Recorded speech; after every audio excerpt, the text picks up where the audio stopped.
Hi everyone, welcome to my introduction video. I'm Rick Coonrod. Let's get started. So, who is this guy? Um, Anybody who knows me in real life knows that I have a very weird obsession with cats. I love cats. I've always had cats. I currently only have one, and you'll get to see a picture of her later on. But I just think cats are fantastic because they're basically wild animals that just live with you in your home and they can go off and fend for themselves. And so I feel like it's a privilege when a cat gets chooses to spend time with you. Um, and I mean, dogs are okay, don't get me wrong, but I really like cats, how independent they are and just, yeah, how they choose to be your friend, basically. So I'm also a big fan of burritos. I do enjoy puns and terrible memes. And as you can see from the pictures, family is really life for me. The Of course, I spend a lot of time with my grandson, and so we like to do silly faces on the camera with the filters and all that stuff. With my son for his 21st birthday, we grew mustaches. You can probably clearly see mine, and if you zoom in really close, you might be able to see his. And then down below is just a picture of some of the adventures that I go on with my kids. All my kids are adults. They all have their lives or whatever, but I sort of feel privileged that they still want to choose to spend time with me. So it just kind of makes me happy. So professionally, um, oh, unfortunately, it did cut off part of the slide. Huh, that's good to know for down the road. This is actually my first narrated PowerPoint. So, but yeah, my degrees are in writing. I have a bachelor's degree in English writing and rhetoric, and then I have a master's degree in creative writing, an MFA actually, a Master of Fine Arts. Um, I've been teaching for about 18 years.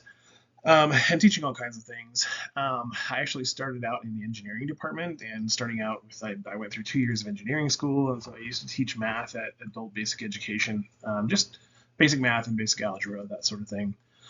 I've also taught composition, all kinds of writing classes, creative writing, study skills, just about any kind of rhetoric class, and I've even taught some fiction writing classes. I've been a tutor trainer, so I've been done all kinds of stuff, and this has all been at the college level. So I've got about 15 years of managing tutoring programs. I've done that at university, community college, and now at the medical school that I work at as well. And what you can't see right here is that I'm a certified academic coach. So I have certifications in coaching and working with students, at-risk students. So I'm old. I'm actually just about to celebrate my 52nd birthday. And so I've had actually a few careers in life. My first career right out of the gate, right out of high school, was in kitchens. I was privileged to work with some of the chefs in some of the restaurants downtown and learn some really, really great cooking techniques and learned all the different stations. Worked the broiler for quite a while, and I worked in saute and so I still really enjoy spending time in the kitchen and cooking, and I like to make elaborate meals. And I'm just glad I don't have to work in a restaurant anymore because that is really stressful.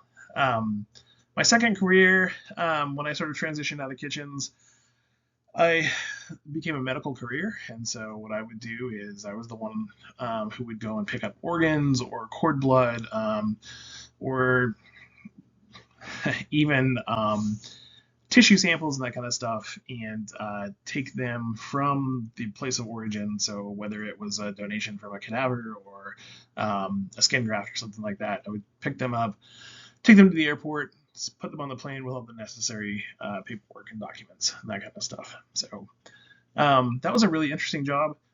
Met a lot of really interesting people, and it was never a dull moment. But unfortunately, that sort of came to an end in the recession, because everything started to be scaled back and hospitals started doing their own currying. And so at that point, I just kind of transitioned back into school. And so I went back to school at that point and ended up as a writing tutor in the writing center there, which just sort of transitioned into me being a teaching assistant in the English department in grad school, and so I kind of just bumbled into education. I just sort of fell into being a teacher, and that's kind of how it all started. So currently, I'm a learning specialist and tutoring coordinator at the Idaho College of Osteopathic Medicine here in Meridian, Idaho. Um, Working with medical students is not something I ever thought I would do, but it's a really fantastic job because I get to work with at-risk students, and I get to help them develop their skills that they're going to need to be able to get through medical school and be a really good doctor. And so it's been really rewarding. I also manage the tutoring program there, so I get to work with sort of the cream of the crop students as well. The top students, they become tutors, and so I get to work with them on how to advise the underperforming students. And so again, super rewarding. I'm also a basic writing instructor at a community college here in Idaho, and so I work with students who are underprepared and at risk. And I think you're seeing a theme here with my current education jobs is that I really enjoy working with those students who maybe struggle a little bit but have so much potential, and like I like to help them bring that out and meet and sort of reach their potential in life. So why am I taking this instructional design course? Um, I'm thinking ahead. I would really like to branch out. I've done basic instructional design throughout my whole teaching career. I've always built my own classes and, built instructional materials and that sort of thing. And especially as a tutor and as tutoring coordinator, I build a lot of instructional uh, uh, resources and that kind of thing. So career options are definitely on the table. It's also a lot of fun to me to do these things. Like for example, I had never done a narrated PowerPoint, never done a narrated PowerPoint before this one right now. And this has been a lot of fun putting together. So, and the prizes are, of course, I get to walk away with artifacts. So thank you for watching my video. And as promised, there's my cat, Athena, and she wishes you all well.